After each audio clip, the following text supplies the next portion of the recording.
दोस्तों स्टडी 91 के online platform में आप सभी का बहुत बहुत स्वागत है। दोस्तों आज आप सभी के समक्ष इंडियन ज्योग्राफी में अपने अगले लेक्चर को लेकर हाजिर हूं। आज हमारा 418 नंबर का लेक्चर है। ज्योग्राफी की बात करेंगे दोस्तों तो आज हमारा 88 नंबर का लेक्चर है, 88 नंबर का। आज की क्लास अगर आप देखते हैं तो पूरे 12,540 सवाल आपके तैयार हो जाएंगे। ठीक है, देखिए हम लोग बहुत डिटेल में दोस्तों सब्जेक्ट को ऊपर हम चर्चा कर रहे हैं, जिसमें एंशियंट, मिडावल, मॉडर्न पूरी हिस्ट्री पढ़ा दी गई, पूरा संविधान पढ़ा दिया गया, पूरा विश्व का भूगोल यानी वर्ल्ड ज्योग्राफी पढ़ा दिया गया। अब इंडियन ज्योग्राफी हम लोग चल रहा है और इंडियन ज्योग्राफी भी दोस्तों अपने अंतिम समय में आने वाला। सोचिए 88 लेक्चर में इंडियन ज्योग्राफी हम कवर कर रहे हैं। अभी आगे और कुछ क्लासेज आएगा, 10-12 क्लासेस, तो मान के चलिए कि 100 तक दोस्तों ये समाप्त हो जाएगा। ठीक है, आज जो हमारा टॉपिक है ऊर्जा संसाधन से संबंधित है और कोयला का आज आखिरी वीडियो है। ठीक है, इसके बाद कोयला पे हम कभी चर्चा नहीं करेंगे। ठीक है, एक तरह से मास्टर वीडियो क्लास है। आपकी स्क्रीन पर बहुत सारे खास सवाल भी दिख रहा होगा, प्लस दोस्तों कुछ नदी घाटियां हैं जहां बहुत ज़्यादा मात्रा में कोयला पाया जाता है, चाहे दामोदर नदी घाटी है, सोन नदी घाटी है, महानदी घाटी है, गोदावरी नदी घाटी है। यहाँ से बहुत सारे सवाल बनते हैं कि किस तरह का कोयला मिलता है, कब इन कोयला की उत्पत्ति हुई, बहुत सारे सवाल। ठीक है, इसी तरह से कुछ स्टेट वाइज दोस्तों जगह हैं, जैसे मध्य प्रदेश में सिंगरौली हो गया और सुहागपुर उमरिया हो गया, उड़ीसा में तलचर हो गया, संबलपुर हो गया, सुंदरगढ़ हो गया, छत्तीसगढ़ में कोरबा हो गया, विश्रामपुर हो गया, चिरीमिरी हो गया, तेलंगाना में सिंगरेनी। देखिए ध्यान दीजिए, यहाँ सिंगरौली, यहाँ सिंगरेनी है, दोनों अलग अलग नाम है, कंफ्यूजन में मत रहिएगा। ठीक है, तो सिंगरेनी हो गया, वारंगल हो गया, खम्मम हो गया, करीमनगर हो गया, झारखंड में झरिया, बोकारो का नाम आप सभी ने सुना ही होगा, गिरिडीह, चंदपुरा, करणपुरा, रामगढ़, इन सभी स्थलों से संबंधित महत्वपूर्ण सवाल पर भी हम चर्चा करेंगे। ठीक है, तो आप वीडियो को ध्यान से पढ़िएगा और हूबहू ऐसे ही सवाल आपसे आपकी परीक्षा में पूछे जाते हैं। एक चीज़ और बताना चाहूँगा, हमने बहुत सारे कोर्सेज स्टार्ट किया है और स्टडी 91 बहुत ज़्यादा कोर्सेज नहीं बनाता दोस्तों, केवल उतने कोर्स पर हम काम करते हैं जहां हमें लगता है कि हम बच्चों के लिए बेस्ट कर सकते हैं। ठीक है, अपना 100% देकर दोस्तों बेस्ट जहां कर पाते हैं, केवल उतने कोर्स पे काम करते हैं। ऐसा नहीं कि लोगों को लुभाने के लिए जो परीक्षा आ जाए उसके लिए हम क्लासेस स्टार्ट कर दें। ठीक है, देखिए आप समझदार हैं। ठीक है, जो इस तरह का काम करता है वो जल्दी डूब जाएगा। ठीक है, तो आपको रिसर्च करके काम करना चाहिए, धीरे धीरे धीरे धीरे चीज़ें बढ़ती हैं। तो अभी हमारे पास इतने सारे कोर्स हैं, आपको जो उचित लगे आप ज्वाइन कर सकते हैं। मुझसे पूछेंगे कि सर कहाँ से शुरुआत किया जाए, तो मैं आपको बुलाऊंगा दोस्तों अपने मॉडर्न हिस्ट्री के बैच में। मैं कह रहा हूँ मेरा एक काम है ना, मैंने एक ऐसा बैच बनाने का सोचा, मेरे मन में है कि भाई आप किसी विषय को जीवन में एक बार पढ़िए, चाहे कोई भी परीक्षा आपको देना हो, आप जीवन में एक बार विषय को पढ़िए, दोबारा उस विषय को न पढ़ना पड़े। अगर बार बार आप घूम फिर कर हर 6 महीना 10 महीना पे वही विषय पढ़ने पहुंच जाते हैं, तो मैं कह रहा हूं ऐसे तो आप जो है सतत वर्षों तक तैयारी करते रहेंगे, पता नहीं कितने साल तक, 5, 6, 8, 10, 15, 20, और लोग करते भी हैं। लोग 10-10 साल, 15-15 साल से तैयारी कर रहे हैं और आज भी उनका एक सब्जेक्ट पूरा कंप्लीट नहीं हुआ है। ठीक है, तो जब आप मेरे साथ पढ़ेंगे तो मैं आपको विश्वास दिला हूं, मैं चैप्टर को इस तरीके से पढ़ाता हूं कि तुरंत के तुरंत क्लास में ही आपको ज़्यादातर बातें याद हो जाएं और परीक्षा के लिए आप तुरंत से तैयार होना शुरू हो जाइए। ठीक है, तो चलिए देखते हैं कि आज की क्लास में क्या क्या कुछ खास आपको मिलता है और आप जवाब देने की कोशिश कीजिए, खुद ही आपको समझ में आएगा कि जो है कितनी तैयारी आपकी हुई है ज्योग्राफी विषय में। ठीक है, करा किस कोयला को भूरा कोयला कहा जाता है, ध्यान से पढ़िएगा, भूरा कोयला। ठीक है, वैसे हम लोगों ने पढ़ा था दोस्तों कि कोयला को क्या कहते हैं, कोयला को काला सोना कहते हैं। आप अगर पीछे अगर आपको याद हो तो मैंने क्या बताया था, कोयला को क्या कहा जाता है, काला सोना कहा जाता है। क्या कहा जाता है, काला सोना कहा जाता है। ठीक है,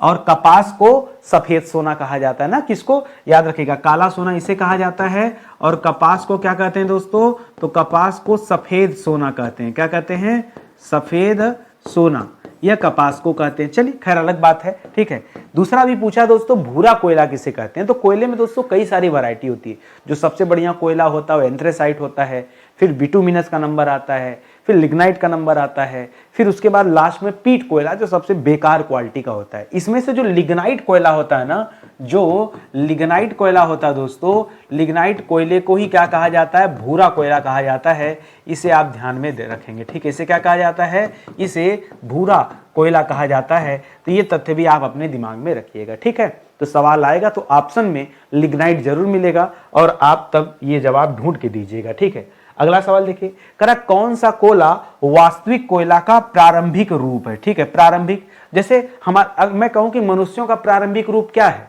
तो प्रारंभ में मनुष्य क्या था, बच्चा था, बच्चे के बाद युवा हुआ, युवा के बाद जवान हो गया, तरुण, प्रौढ़, फिर जाके वृद्धावस्था आ जाती है। तो इस तरह से जो कोयला होता है उसका युवा रूप दोस्तों, युवा रूप नहीं, उसका प्रारंभिक रूप क्या होता है दोस्तों, तो प्रारंभिक रूप तो दोस्तों पीट कोयला को कहा जाता है, ध्यान दीजिएगा, ठीक है, याद रखेगा। कोयला का प्रारंभिक रूप क्या होता है, पीट कोयला। लेकिन दोस्तों कोयला का युवा रूप क्या होता है, युवा रूप, ठीक है। तो युवा रूप पूछेगा ना तब आप बताइएगा लिग्नाइट कोयला, ठीक है। युवा रूप क्या हो जाता है दोस्तों, लिग्नाइट कोयला होता है। तो आप जरा परीक्षा में ये ध्यान दीजिएगा कि आपसे पूछा क्या है, प्रारंभिक यानी बचपन वाला पूछा है या युवा पूछा है, उस तथ्य को समझिएगा, उस भाव को समझिएगा, वरना कंफ्यूजन में जो है आप उल्टा सीधा जवाब देंगे तो फिर मिस्टेक हो जाएगा, ठीक है। चलिए और आगे बढ़ते हैं।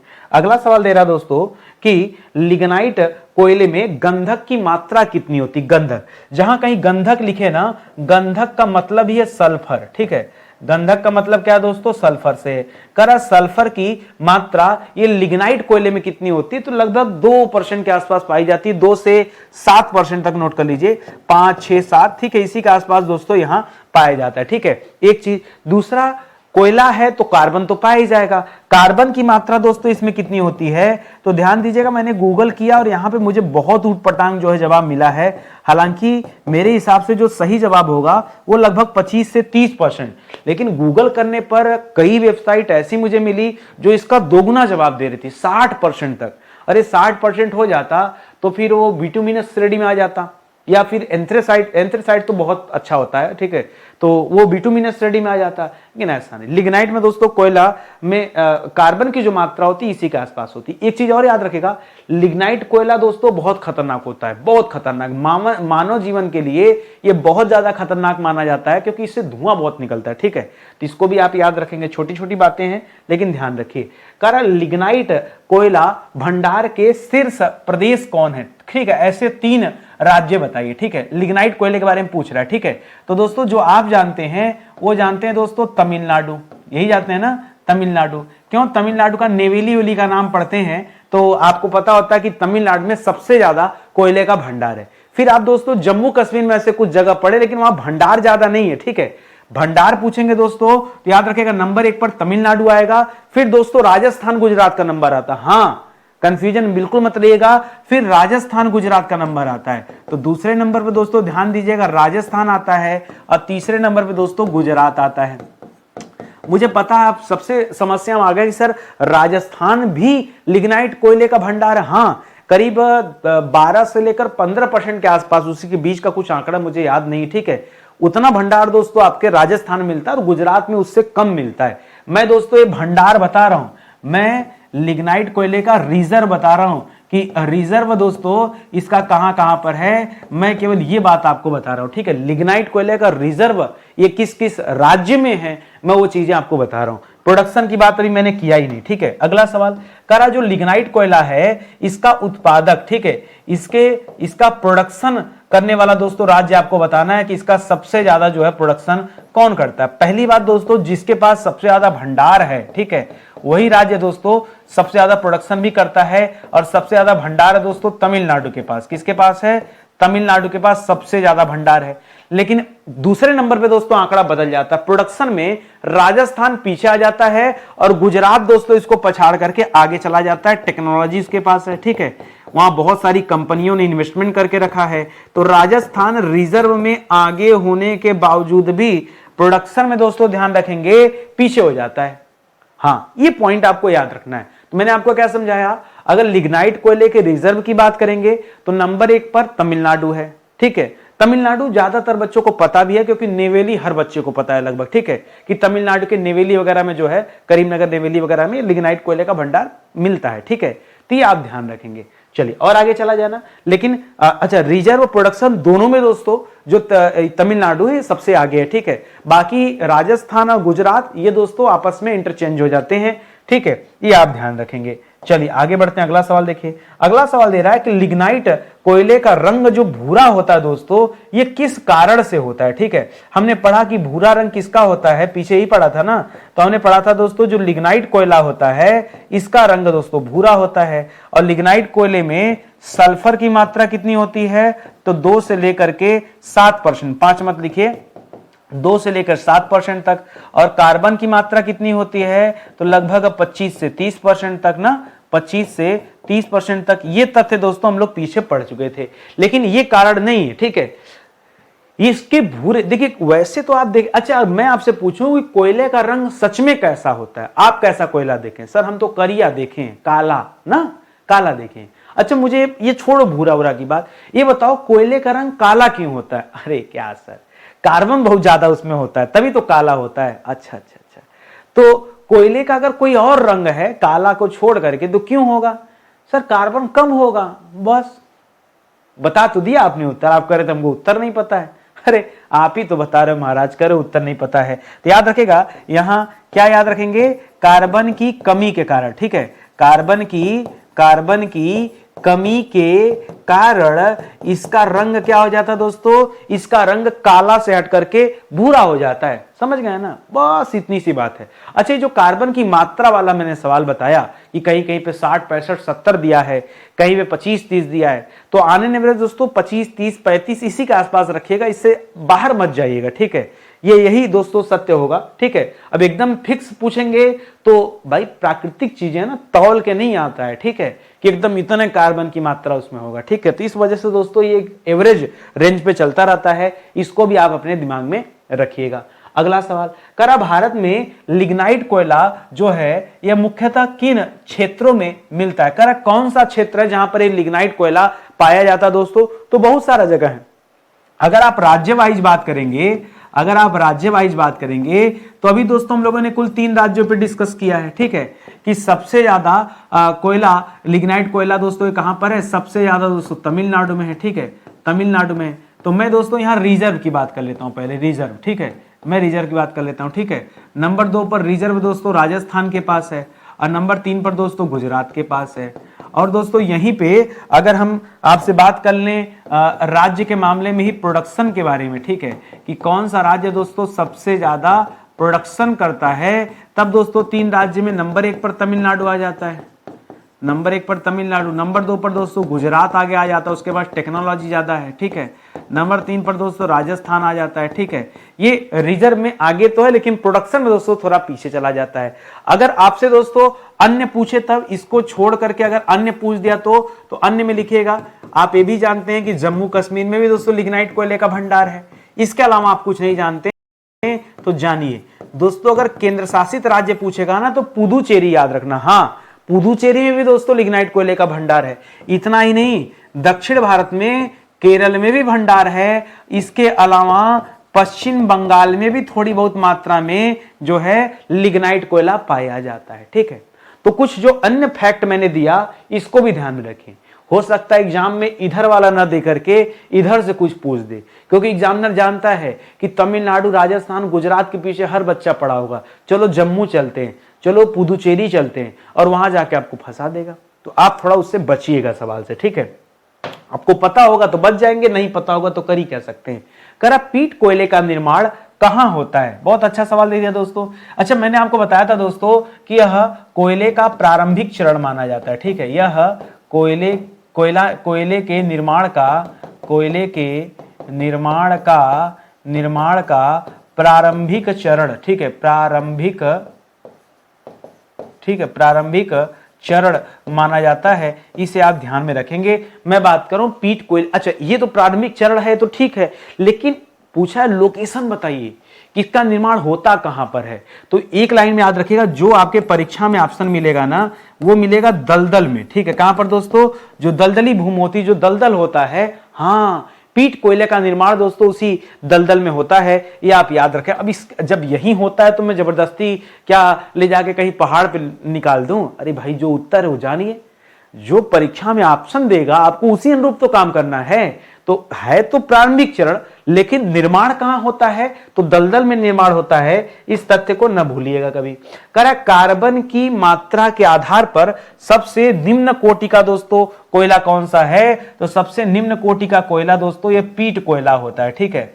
पीट कोयला क्या है दोस्तों? ये सबसे निम्न कोटि का कोयला होता है। इसके बाद दोस्तों नंबर किसका आता है? लिग्नाइट का नंबर आता है, ठीक है। लिग्नाइट जिसे हम भूरा कोयला के नाम से जानते हैं, ठीक है। यहां फिर भी दोस्तों कार्बन की मात्रा 25 से 30% होती है, लेकिन पीट कोयला में कार्बन की मात्रा 30% से भी दोस्तों कम होता है। ठीक है, तो याद रखेंगे कार्बन की मात्रा 30% से दोस्तों कम होता है। तो ये तथ्य भी आप याद रखेंगे। अब जब इतना कम कार्बन की मात्रा है तो भैया वो तो होगा ही होगा। ठीक है, सबसे बेकार क्वालिटी का कोयला पीट कोयला। ठीक है, तो इसे भी याद रखिएगा। कर भारत में कोयले का विकास मुख्यतः किन भूगर्भिक शैलों के शैल क्रमों में हुआ है? कर कोयले का विकास दोस्तों कहां पर हुआ है? तो याद रखेगा कोयले का विकास दो जगह हुआ है। पहला दोस्तों याद रखेगा सबसे ज्यादा कोयले का विकास तो गोंडवाना शैल में हुआ है, गोंडवाना शैल में। और दूसरा है दोस्तों टर्शियरी। ठीक है, टर्शियरी। ठीक है, टर्शियरी शैल। ठीक है, तो याद रखिएगा सबसे ज्यादा दोस्तों किस शैल में? तो सबसे ज्यादा गोंडवाना शैल में दोस्तों कोयले का विकास हुआ है। ठीक है, गोंडवाना शैल में दोस्तों 98% दोस्तों कोयला पाया जाता है।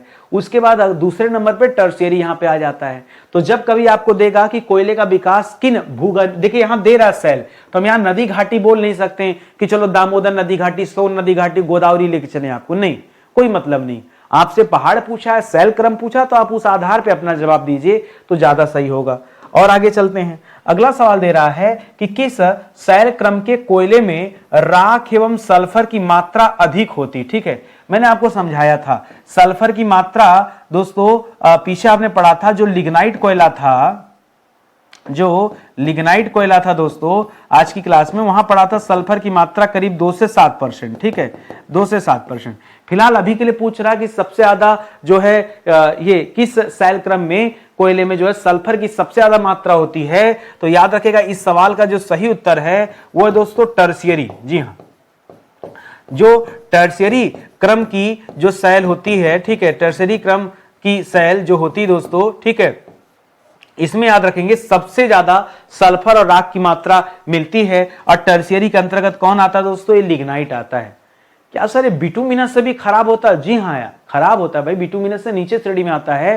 तो थोड़ा सा इसको आप अपने दिमाग में रखेंगे। ये भी बढ़िया सवाल हो गया। तो टर्शियरी वाले में दोस्तों ये बहुत ज्यादा मात्रा में जो है राख भी मिलता है, सल्फर मिलता है। जितना ज्यादा राख मिलेगा उतना ज्यादा धुआं मिलेगा।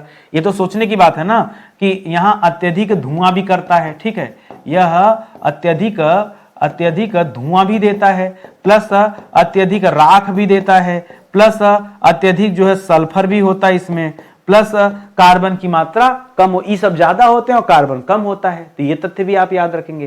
कर टर्शियरी युगीन कोयले के प्रमुख क्षेत्र कौन कौन से? कर कहां पर जाएं तो यह टर्शियरी युगीन कोयला मिल जाएगा? सिंपल सी बात है दोस्तों। अब टर्शियरी युगीन में मिलता है लिग्नाइट, और लिग्नाइट कहां मिलता है? घुमा फिरा के ले गया आपको तमिलनाडु, चल भैया तमिलनाडु, चल राजस्थान, गुजरात, पुदुचेरी, केरल, पश्चिम बंगाल, जम्मू कश्मीर, नहीं पढ़ा आपने तो वहीं ले जाएगा आपको। तो टर्शियरी युगीन कोयले का प्रमुख क्षेत्र दोस्तों कौन कौन से है? तो ठीक है, अब देखिए वो तो बड़े बड़े जगह हो गए, लेकिन उसके अलावा भी दोस्तों टर्शियरी युगीन के क्षेत्र कुछ और जगह पाए जाते हैं। मैं आपको थोड़ा पूर्वोत्तर से कुछ राज्य बताता हूं, क्योंकि जब ऐसा सवाल आता है ना तो जो आपने पहले से पढ़ रखा है एग्जामिनर वहां का ऑप्शन देता ही नहीं।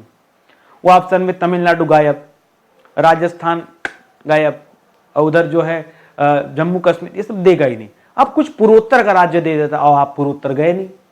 अब पूर्वोत्तर गए नहीं तो होगा क्या? चलिए मैं लेके चलता हूं। मेघालय वगैरह है दोस्तों, मासी नाम सबसे ज्यादा वर्षा वहीं होती है, उसी के आसपास के क्षेत्र हैं सब। कर टर्शियरी युगीन कोयले का प्रमुख क्षेत्र दोस्तों कौन कौन सा है? तो पूर्वोत्तर में बात करेंगे तो आप मेघालय देख लीजिए, आप जो है नागालैंड देख लीजिए, आप जो है असम देख लीजिए। ठीक है, जी हाँ, ये जो पूर्वोत्तर वाले राज्य हैं यहां भी दोस्तों, और एक और लिख लीजिए, पहले असम मत लिखिए, पहले अरुणाचल लिखिए, अरुणाचल लिख लीजिए, उसके बाद जो है असम लिख लीजिए, और असम के ठीक नीचे दोस्तों पश्चिम बंगाल है। तो दोस्तों आप अगर चल के भी जाएंगे ना तो पहले दोस्तों आपको पश्चिम बंगाल मिल जाएगा, उसके बाद वहां से आगे बढ़ेंगे असम मिल जाएगा, फिर दोस्तों सीधा आपको जो है अरुणाचल मिल जाएगा, नीचे की तरफ बढ़ेंगे तो फिर आपको मेघालय और नागालैंड में मिल जाएगा। ठीक है, तो इस तरह से दोस्तों ये कुछ पूर्वोत्तर के राज्य हैं, इसको आप याद कर लीजिएगा। इसके अलावा आपकी डिक्शनरी में बहुत सारे नाम हैं। इसके अलावा भी आपके डिक्शनरी में जो है वो है जम्मू कश्मीर नाम है, नहीं है जम्मू कश्मीर, ठीक है। और साउथ वाले तो आप देख ही रहे हैं, केरल भी है, तमिलनाडु भी है, और उधर गुजरात भी है, राजस्थान भी है। तो ये सब इस तरह से भी याद रखेगा। ठीक है, तो मैं चाहता हूं कुछ नए नए फैक्ट भी आप याद रखें। ऐसा नहीं कि जो पढ़ते चल रहे हैं उतना ही काफी है, करा किस शैल क्रम के कोयले में राख एवं सल्फर की मात्रा अत्यंत क्या होती, कम होती है। देखिए बहुत ध्यान से पढ़िएगा, राख की मात्रा क्या दे दिया, कम, और सल्फर की मात्रा क्या दे दिया, कम। तो अगर इसकी मात्रा कम होगी मतलब भैया कोयला थोड़ा सा अच्छा क्वालिटी का होगा, ठीक है। तो याद रखिएगा। अब हम आ जाते हैं दोस्तों यहां पर गोंडवाना क्रम की शैल में, ठीक है, क्योंकि दो ही तो शैल है, एक गोंडवाना एक टर्सरी, ठीक है। गोंडवाना क्रम की शैल, ठीक है, गोंडवाना क्रम की शैल की बात करेंगे। और यहां जो कोयला होता दोस्तों, यहां बिटुमिनस कोयला पाया जाता है। क्या पाया जाता है, बिटुमिनस कोयला पाया जाता है। इसमें किसकी ऐसा नहीं कि बहुत कम होता है, अपेक्षा लिग्नाइट की अपेक्षा यहां क्या याद रखना है, यहां याद रखना है कि लिग्नाइट की अपेक्षा कम राख एवं सल्फर का उत्सर्जन, ठीक है, उत्सर्जन, समझ रहे हैं ना। लिग्नाइट की अपेक्षा कम होता है, ऐसा नहीं कि नहीं होता, बहुत महान कोयला हो गया बिटुमिनस अपने आप में, यो रद्दीय वाले में है, ठीक है, लेकिन भाई लिग्नाइट से कम रद्दी है तो अलग बात है। सबसे बढ़िया तो एंथ्रेसाइट, ठीक है। एंथ्रेसाइट दोस्तों भारत को आयात करना पड़ता है, भारत के पास बहुत ज्यादा भंडार उसका है नहीं, तो चीन से, न्यूजीलैंड से, ऑस्ट्रेलिया से कोयला भारत मंगाता है, ठीक है, एंथ्रेसाइट कोयला, ठीक है। तो इसे आप ध्यान में रखिएगा। और आगे आइए, अगला सवाल दे रहा है कि गोंडवाना युगीन शैल क्रम के प्रमुख क्षेत्र दोस्तों कौन कौन से हैं। देखिए जैसे आपसे पूछा था वहां वाला ना, जैसे आपसे वहां, अच्छा मैं यहां लिख भी देता हूं, ठीक है दोस्तों। टर्सियरी में आपको क्या क्या मैंने याद कराया था, जरा एक बार मैं फिर से मैं चाहता हूं पूरी आप शुरू से अच्छे से याद करिए, ठीक है। तो मैंने आपको पश्चिम बंगाल से शुरू किया था कहानी, पश्चिम बंगाल, फिर ले गया था आपको असम में, फिर आपको ले गया था अरुणाचल में, फिर आपको ले गया था मेघालय में, फिर आपको ले गया था नागालैंड में, फिर यहीं रुक जाइए, ठीक है, नागालैंड में, फिर यहाँ नीचे दोस्तों जम्मू कश्मीर में, थोड़ा और नीचे आओगे तो दोस्तों राजस्थान और गुजरात में, ठीक है, फिर इधर ही से चले जाओ केरल में, फिर आप थोड़ा और आगे बल्कि तमिलनाडु में आ जाओ, और लास्ट में दोस्तों पुदुचेरी नोट कर लो, ठीक है, पुदुचेरी। ये इतना जगह आपने पढ़ा था जहां टर्सरी वाला दोस्तों विकसित था। अब आपसे थोड़ा सा हटके पूछ रहा है, और टर्सरी वाला जहां भी था दोस्तों, टर्सरी वाला जहां भी था, यहां आपने लिग्नाइट याद रखा था। क्या याद रखा था, क्योंकि टर्सरी जो है दोस्तों ये लिग्नाइट कोयले के लिए जाना जाता है। टर्सरी किसके लिए जाना था, लिग्नाइट के लिए जाना जाता है। अभी आपसे पूछा है कि गोंडवाना युगीन शैल क्रम के जो प्रमुख क्षेत्र हैं वो कौन से। जैसे आपने टर्सरी का बताया कि यहां फैला है, उसी तरह से गोंडवाना वाला दोस्तों कहां कहां फैला है ये आप ये बताइए। तो गोंडवाना एक अलग वे में पढ़ते हैं। गोंडवाना खासकर दोस्तों ये नदी घाटी में फैला हुआ है, जैसे दामोदर नदी घाटी, जैसे सोन नदी घाटी, जैसे महानदी घाटी, जैसे गोदावरी नदी घाटी। खास करके जो नदी घाटी दोस्तों ये उसके आसपास में फैला है, तो आप क्या ही कर सकते हैं, ठीक है।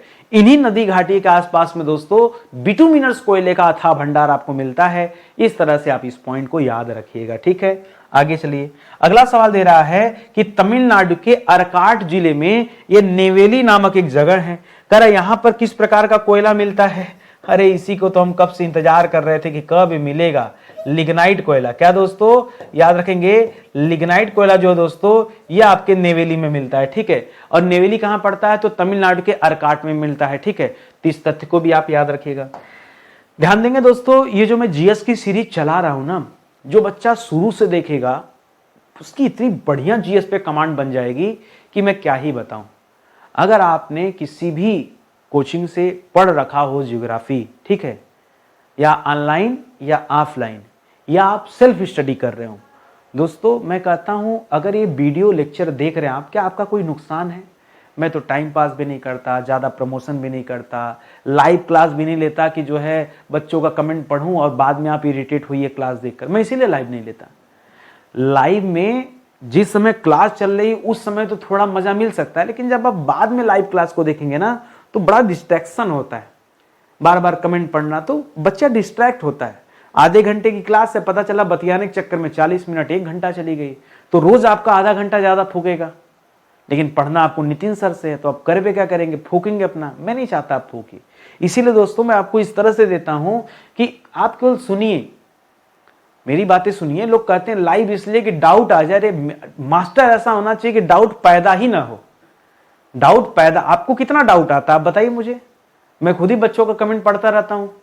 डाउट पूछो तो सही, ठीक है। डाउट पैदा ही नहीं होने दूंगा। एक ऐसा चैनल है स्टडी 91। तो आप हमारे पास आएंगे तो आपको हर एक विषय सीरियल से पढ़ने को मिलेगा, ऐसे कूद फान के नहीं, एकदम सिस्टमेटिक तरीके से मिलेगा। और आज तक मैंने दोस्तों इतना विषय पढ़ा दिया, पूरा एंशिएंट, पूरा मिडावल, पूरा मॉडर्न, ये समाप्त हो गया दोस्तों। कुछ बचा नहीं, इसमें कोई ऐसा टॉपिक नहीं जिस पे हम लोगों ने चर्चा ना किया हो।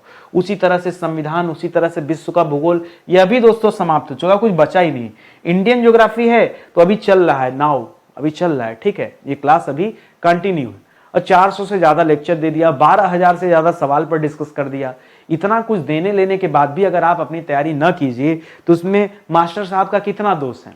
दोस्तों आपका ही है ना। तो पढ़ना तो आपको पड़ेगा, हम तो माध्यम है। अच्छा माध्यम भी आप यूज न कर पाए तो बेकार है। करा विश्रामपुर एक जगह है दोस्तों छत्तीसगढ़ में। आज मैं आपको राज्य वाइज जो कोयले का भंडार है ना, जहां जहां कोयला पाया जाता है, सब आपको रटा दूंगा, बस खाली आप ध्यान से सुनते चलो, ठीक है। कर एक जगह है विश्रामपुर, आपसे परीक्षा में पूछ भी देता है विश्रामपुर कहां पड़ता है दोस्तों, तो याद रखेगा छत्तीसगढ़ में, ठीक है। और याद कैसे रखेंगे दोस्तों? छत्तीसगढ़, आपको नहीं लगा बड़ा सा कोनो किला उला होगा, ऐसा नाम नहीं दिख रहा छत्तीसगढ़, हाँ। तो बस अब इतने बड़ा किला में गए तो आराम करिए जाके, विश्राम करना आपको, इस तरह से याद रखिएगा, कभी जीवन में नहीं भूलेंगे। कह रहा छत्तीसगढ़ विश्रामपुर में, विश्रामपुर जो है छत्तीसगढ़ में, कह रहा वहां यह किसके खनन के लिए प्रसिद्ध है? अरे कोयला के बारे में पढ़ रहे हैं तो कहा सोना थोड़े खनने जाएंगे, ठीक है। कोयला खनन के लिए दोस्तों फेमस है, यहाँ कोयला की खाने हैं, इसको आप याद रखेंगे, ठीक है। अच्छा, ये जो विश्रामपुर है ये पड़ता कहां पर है, ठीक है। तो दोस्तों छत्तीसगढ़ में एक कोरिया जिला पड़ता है, कोरबा नहीं, क्या जिला पड़ता है दोस्तों? कोरिया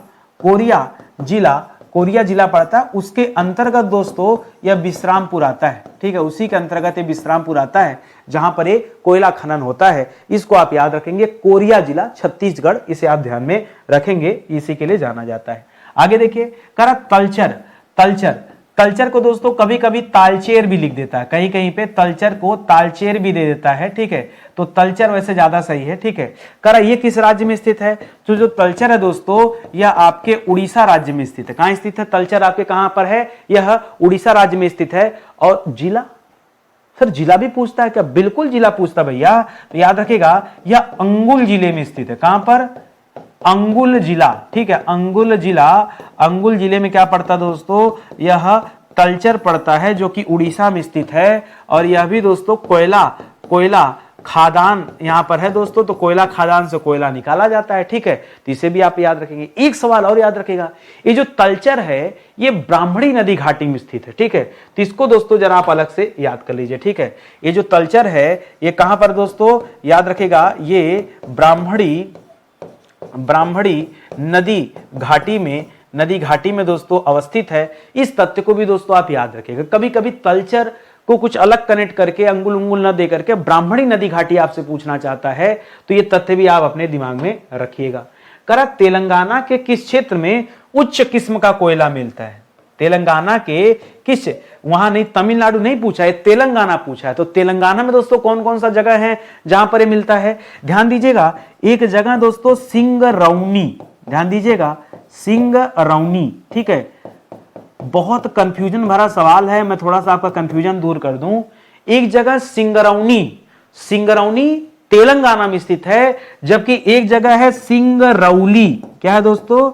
सिंगरौली, यह दोस्तों आपके मध्य प्रदेश में स्थित है। तो सिंगरौली और सिंगरौनी में अंतर है। हम भी पहले भूल जाते थे, क्या बताऊं आपको। अरे मास्टर साहब अमृत पी के नहीं पैदा हुए हैं, और ना ऐसा भेजा लेके पैदा हुए हैं कि जो है सब कुछ याद हो जाएगा। पढ़ने से याद होता है, ट्रिक बनाने से याद होता है। हमेशा मैं इसमें भूल जाता था, सिंगरौली। आज मैं बताऊं मैं क्या भूलता हूं?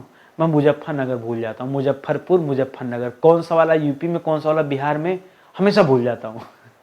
हमेशा कंफ्यूजन वाला सवाल है। अरे कितना अच्छा सवाल है। अब आप कहेंगे मास्टर साहब भूल जाते हैं, तो फिर मैं आपको कह रहा हूँ मैं कोई रोबोट नहीं हूँ, मैं कोई गूगल नहीं हूँ, मैं भी इंसान के अंदर कुछ स्वभाव होता है, जैसे क्रोध का स्वभाव, रोने का स्वभाव, हंसने का स्वभाव, प्रसन्नता का स्वभाव, ये सारे स्वभाव होते हैं, ठीक है। उसी तरह से भूलने का भी स्वभाव होता है। हम देवता तो हैं नहीं, ना ईश्वर हैं कि एक बार जो पढ़ लिया याद हो जाए, ना विवेकानंद हैं, ना एल्बर्ट आइंस्टीन हैं, ठीक है, सामान्य से इंसान हैं। कोशिश करते हैं कितना याद कर सकते हैं, लेकिन अभी 14 ग्राम के दिमाग में कितना याद हो जाएगा आप बताइए। तो उसी तरह सुनिएगा। अब मैंने सोचा कि इसका क्या कुछ ना कुछ फार्मूला तो बनाना पड़ेगा। और जब मैं ध्यान से देखता हूं ना तो हमको लगता है कि भगवान ऑटोमेटिक कुछ ऐसा दे देते हैं, अब मेरे फार्मूले में अलग से कभी कुछ याद नहीं करना पड़ता। मैंने बहुत ध्यान से देखा, हे सिंगरौनी कुछ ऐसा करो मैं तुम्हें भूल ना पाऊं। तो सिंगरौनी ने मुझसे कहा, ए बच्चा देखो मेरे लास्ट में न लगा है, तेलंगाना में भी न लगा है, न को न से मत अलग करना, जुदा मत। हमने कहा बस अब कब हमने जुदा करेंगे तुमको। क्या लिखा है?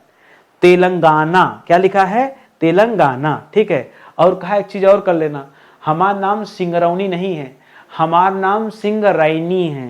क्या है? रौनी नहीं, रैनी। ये महाराज जो आय की जगह पे आओ की मात्रा लगा ले, थोड़ा उसको भी सुधार करने का, जरूर सुधार कर लेंगे। तो ध्यान दीजिएगा, यह नाम सही मायने में सिंगरैनी है, ठीक है। तो आपको न से न को दोस्तों जोड़ना है, ठीक है। अब आप भी कभी नहीं भूलोगे, छोड़ो, ठीक है। और जो बचा खुचा वो चला एमपी में, तू चला तो देख ले, ठीक। तो आपको बात इतनी समझ में आ गई होगी। चलिए और आगे ले चलता हूं आपको। अगला सवाल दे रहा है कि भारत का सबसे बड़ा जो कोयला क्षेत्र है दोस्तों, यह कौन सा है? सबसे बड़ा जो कोयला क्षेत्र है भारत का, मैंने बताया था दोस्तों, अगर मैं आपसे पूछूं सबसे ज्यादा कोयले की खादान दोस्तों, ये सर्वाधिक दोस्तों किस राज्य में है? सर्वाधिक, तो मैंने बताया था दोस्तों कि यह खादान सर्वाधिक है झारखंड राज्य में। किसमें है? झारखंड के पास सबसे ज्यादा कोयला खादान है। तो जिसके पास सबसे ज्यादा कोयला खादान है वही तो दोस्तों सबसे बड़ा कोयला उत्पादक राज्य होगा, ठीक है। तो एक तो याद रखेगा झारखंड, तो परीक्षा में हो सकता है झारखंड दे दे, या फिर दोस्तों दामोदर नदी घाटी दे दे, ठीक है। क्योंकि जितनी नदी घाटियां हैं उनमें जो दामोदर नदी घाटी है, ये दोस्तों सबसे ज्यादा कोयले का भंडार यहां मिलता है, ठीक है। तो इस तरह से दोस्तों ये दोनों बातें आप याद रखेंगे। मैं दो क्यों बताते चल रहा हूं, मैं कोई ऑप्शन देकर तो पढ़ा नहीं रहा हूं, मुझे नहीं पता कि एग्जामिनर के दिमाग में कौन सा वाला आइटम चल रहा है, कौन सा वाला ऑप्शन चल रहा है। मैं चाहता हूं आप दोनों पढ़ के रेडी रहो कि दे भैया तो का जवन आइटम दो खतौन दो, हम तो उत्तर कर देंगे, ठीक है। तो इस तरह से दोस्तों आप ध्यान में रखिएगा। करा भारत का सबसे बड़ा कोयला खनन क्षेत्र कौन सा है? ध्यान दीजिएगा, अभी तक दोस्तों कोयला क्षेत्र पूछा, अब दोस्तों कंफ्यूज करने की नौटंकी कर रहा है। सबसे बड़ा कोयला खनन क्षेत्र पूछ दिया, तो दोस्तों अब झारखंड तो ही है, लेकिन झारखंड कोई क्षेत्र नहीं है ना, झारखंड तो राज्य है। क्षेत्र कौन सा है दोस्तों? तो झारखंड के अंदर एक जगह पड़ता है झारिया, ठीक है। झारखंड का जो झरिया, ये सबसे बड़ा खनन क्षेत्र माना जाता है, झरिया, ठीक है। और झरिया दोस्तों किस जिला में है? तो याद रखिएगा, यह झारखंड के धनबाद जिले में स्थित है। किस जिले में दोस्तों? धनबाद जिले में दोस्तों ये झरिया स्थित है, झारखंड के अंदर। वहां दोस्तों सबसे ज्यादा क्या होता है? कोयला उत्पादन होता है। ये आप याद, खनन कहां सबसे ज्यादा खनन होता है, उत्पादन होता है, ये आपको देखना था और आपने बता दिया। आगे बढ़िए, कह रहा गोंडवाना कोयला क्षेत्र ये किस युग का है? जहां गोंडवाना कोयला लिखा, एक बात तो अंडरस्टूड है दोस्तों यहां पर कि यहां पर ये बिटुमिनस कोयला की हम बात कर रहे हैं। किसकी बात कर रहे हैं? बिटुमिनस कोयला की बात कर रहे हैं। अब आपसे पूछ रहा दोस्तों कि यह किस युग के हैं दोस्तों? तो याद रखेगा ये कार्बोनिफेरस युग के हैं। किस युग के हैं? कार्बोनिफेरस युग, जी हां, कार्बोनिफेरस युग, ठीक है। तो याद रखेगा कोयला में कार्बन पाया जाता है, इस तरह से कार्बोनिफेरस आप याद रखेगा, ठीक है। और कार्बोनिफेरस युग दोस्तों लगभग लगाइए यहां पर 35 करोड़ वर्ष पूर्व यह काल चल रहा था, जिसे हम कार्बोनिफेरस युग कहते थे। इसी युग में दोस्तों महाद्वीपीय विभाजन हुआ था, जो द्वीप टूट के सब अलग हुए हैं, वो यही समय चल रहा था, ठीक है। चलिए और आगे चलते हैं। करा है भारतीय कोयले का अभिलक्षण दोस्तों कौन कौन सा है, ठीक है। करा जो इंडियन कोयला है उसमें कौन कौन सा लक्षण अभिलक्षण कुछ कठिन नहीं यार, लक्षण बता दो, अरे महाराज विशेषता बता दो ना। चलो लक्षण छोड़ो, लक्षण देखकर ऐसा भाग पर आए आप। विशेषता आपसे पूछ रहा भारतीय कोयले की क्या विशेषता है, ये आप बताइए, ठीक है। तो भारतीय कोयले में दोस्तों याद रखेगा उच्च भस्म अंश। मैं इतना खतरनाक क्यों लिख रहा हूं? परीक्षा में ही देता है। उच्च भस्म अंश पाया जाता है और निम्न सल्फर अंश पाया जाता है। क्या पाया जाता है? निम्न सल्फर अंश पाया जाता है। ये भारत, तभी तो दोस्तों यहां कोकिंग कोयले की बात होती है, ठीक है। बहुत ज्यादा मात्रा में भारत में कोकिंग कोयला पैदा होता है, ठीक है, इसको भी याद रखेंगे। बढ़िया सवाल है, ठीक है। चलिए आगे बढ़ते हैं। एक मजेदार सवाल आप देखिए, करा भारत सरकार द्वारा कोयला क्षेत्र का राष्ट्रीयकरण दोस्तों ये किस प्रधानमंत्री के काल में किया गया था? ये बताइए, पहले बताइए कब किया गया था, ठीक है। तो याद रखेगा, एक लाइन में आप यहां याद रखिएगा कि कोयला क्षेत्र का राष्ट्रीयकरण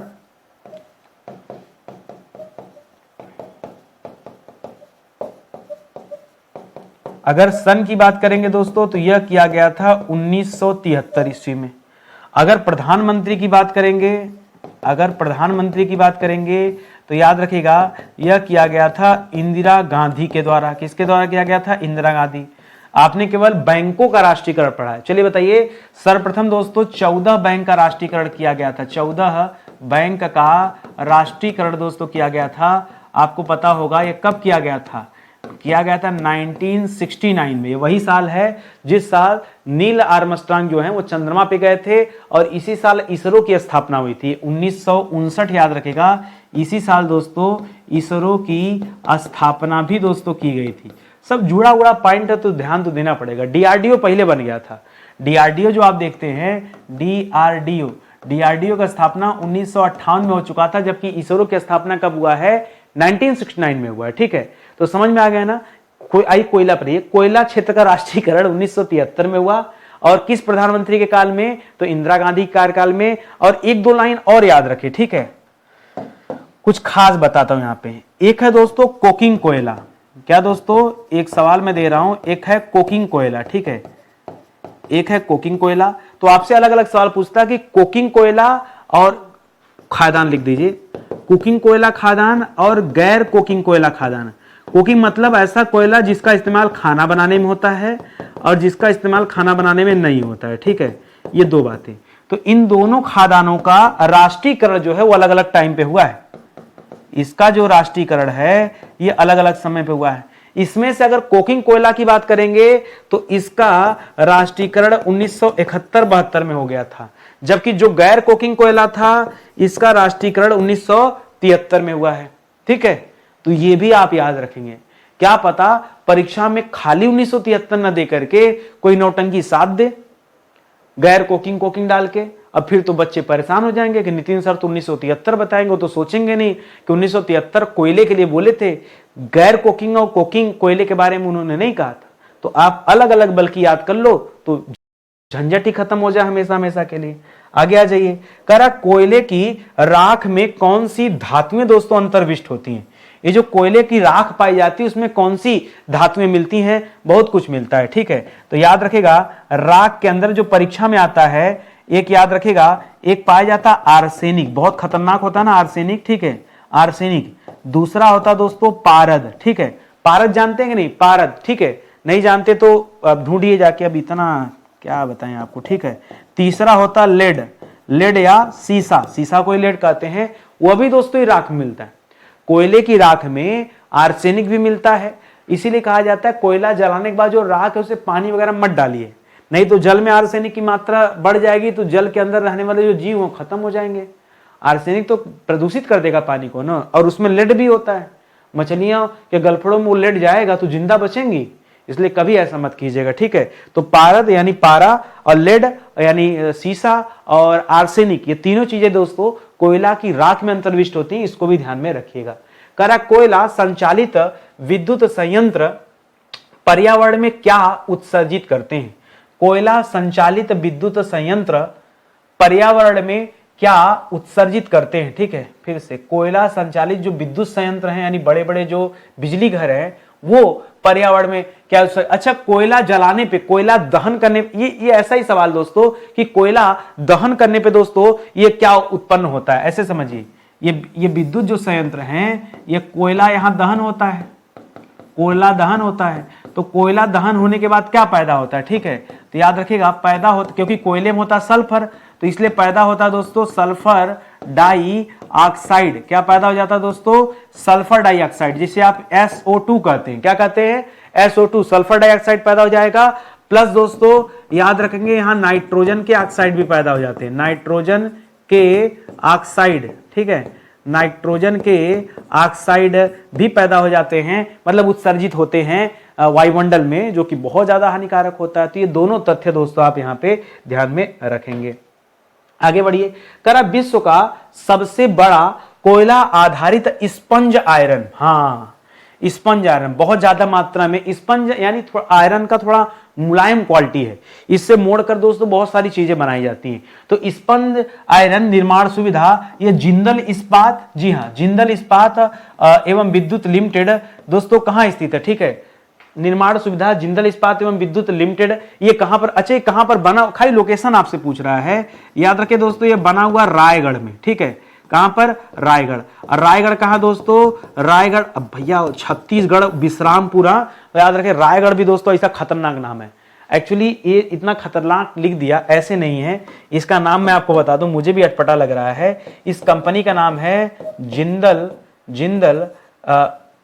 देखिए इस्पात के लिए इंग्लिश शब्द चाहिए, आयरन शब्द हो जाता है, ठीक है, जिंदल आयरन नहीं, सॉरी इस्पात के लिए स्टील शब्द हो जाएगा, Jindal steel and power limited, steel and power limited, यह दोस्तों इस कंपनी का नाम है। एक तो कभी कभी हिंदी आ जाता है ना, इतना खतरनाक हिंदी आ जाता है कि जो है अपने भूल जाता है कि यार सही लिखा है गलत लिखा है, ठीक है, तभी लिखा है एवं विद्युत लिमिटेड।